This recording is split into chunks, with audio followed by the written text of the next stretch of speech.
Miren, amigo,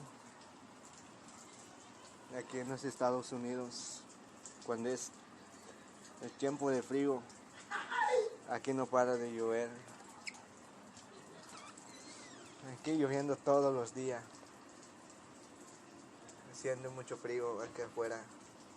Miren,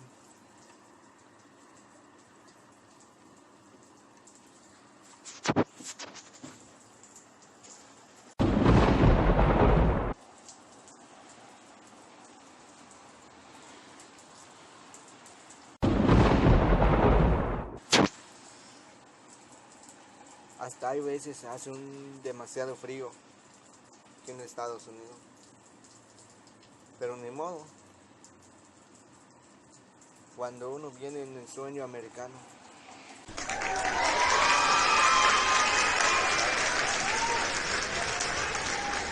Aquí lloviendo. Ahorita solo está lloviendo, pero hay veces que hay nieves. Ahí sí hace más demasiado frío. Hasta uno tiene ganas de poner unos cuantas chamarras. Como ven.